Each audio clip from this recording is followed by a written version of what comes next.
Hey fellow travelers, I am Alp Gallop.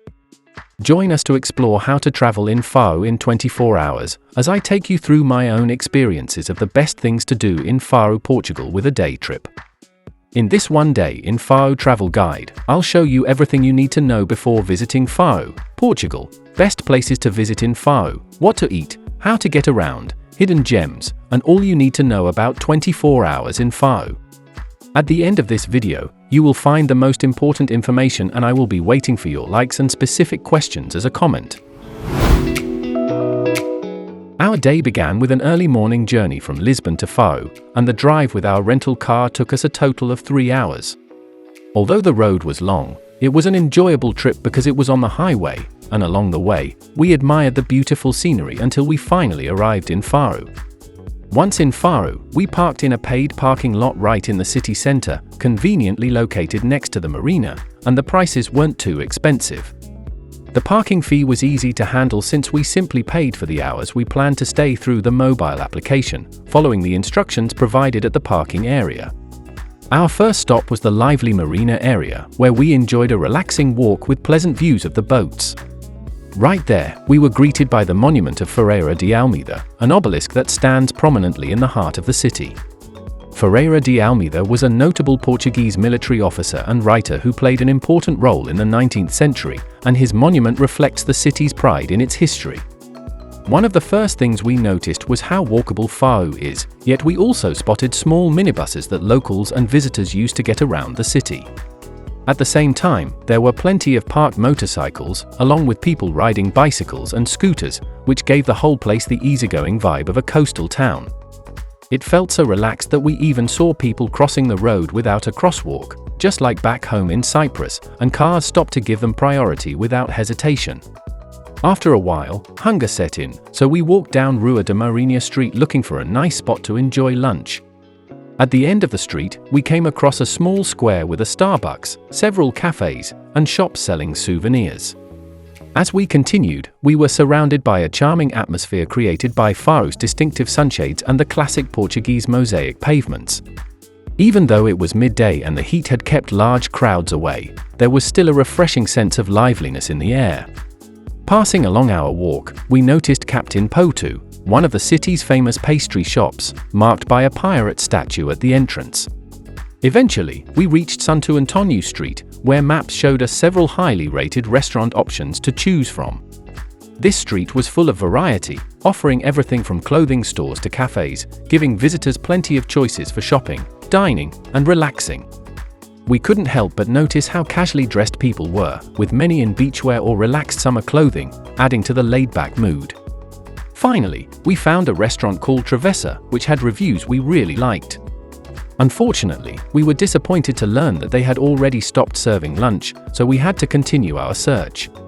As we walked through the narrow alleys of the city, we were amazed at how even the smallest details created an aesthetic charm. Soon after, we decided to sit down at a place called a do Pinto, which we found along the same street. Here we ordered cataplana, a signature seafood dish of the Algarve region, while for our child we chose a stew-style beef plate. After lunch, we strolled through an area full of busy cafes and made our way toward the Old Town. Along the way, we passed by several abandoned buildings that caught our attention and added a different kind of character to the streets. We also noticed colorful houses painted in yellow, green, and pink, as well as small cafes tucked between them. Not far ahead, behind a cafe where tourists were sitting, we came across one of Faro's must-see landmarks. This was the Belmarço Palace, an impressive early 20th century mansion built with influences of revivalist architecture, once a private residence and now a protected heritage building. Right across from it, there was another striking building with a Brazilian flag, which made us think it might be the Brazilian embassy. By this point, we could already see the walls of the Old Town ahead, and we felt the excitement of getting closer to its entrance. Next to the entrance, there was a small landscaped park with benches that looked like a perfect spot to sit and relax. We also noticed a large car park right at the entrance of the Old Town, which makes it convenient for those who want to drive directly there. As we wandered, we admired the different styles of houses and even came across glimpses of street art scattered around. For those who prefer to explore faster, electric scooters were also available around the area. We walked through one of the main entrances, known as the Atku du Reposo, and stepped into the Old Town. Other than a few wandering tourists, the place felt calm and quiet, creating a very peaceful atmosphere. For travelers seeking local flavors, there was a cozy cafe right at the entrance offering authentic Portuguese treats. As we moved further inside, we noticed how clean and well-maintained the Old Town really was, which made walking around even more enjoyable. While heading toward the square, we suddenly saw a plane descending, reminding us how close the airport actually is to the city center. In the square, the first landmark that greeted us was the Municipal Museum of Faro, one of the city's most significant cultural sites. Right in the middle of the square stood the statue of D. Afonso III, the king who reconquered the Algarve and left a strong historical legacy. Around the square, rows of neighboring restaurants created a vibrant scene, welcoming tourists taking a break from sightseeing.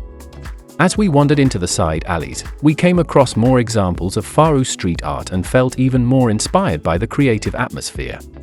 Soon, we reached a square that hosted one of the city's important buildings, St. Joseph's Seminary. The same square was also home to the Faro Cathedral and other buildings that reflected the city's rich architectural heritage.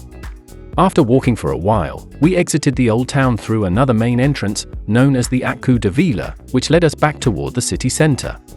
This arch is part of Arco da Vila, a neoclassical gateway built in the 19th century, incorporating remnants of the original Moorish walls. Just outside, across the street, we admired the Igreja de Misericordia, a beautiful 16th century church that now also houses a museum. We continued our walk through Manuel Bivat Garden, the main city park filled with greenery and open spaces. At the end of the park, straight across, we found Conselheiro Bivat Street, another one of Faro's lively pedestrian areas. This street, like many others in the city, was full of cafes, restaurants, boutique shops, and narrow but stylish alleys. When we reached the end of the street, we found ourselves near the city's main bus terminal. Before heading back, we browsed through a few souvenir shops along the way and picked up some small gifts. Eventually, we returned to the Marina area where our car was parked, closing the loop of our day in Faro.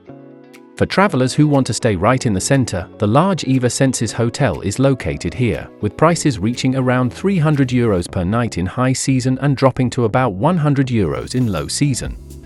Right in front of the marina, there were also several tour company offices offering trips to nearby attractions. And for those interested in exploring even further, I invite you to watch my more detailed Faro travel guide video where I share additional places worth visiting. This was my one day in Faro travel vlog with everything you need to know before visiting, from must-see attractions to local flavors and hidden corners of the city. Don't forget to like, comment, and share this video, and make sure you subscribe to my channel for more detailed travel guides around the world. And if you need more information, feel free to ask me as a comment. I'll be happy to answer and help you plan your own Faro adventure.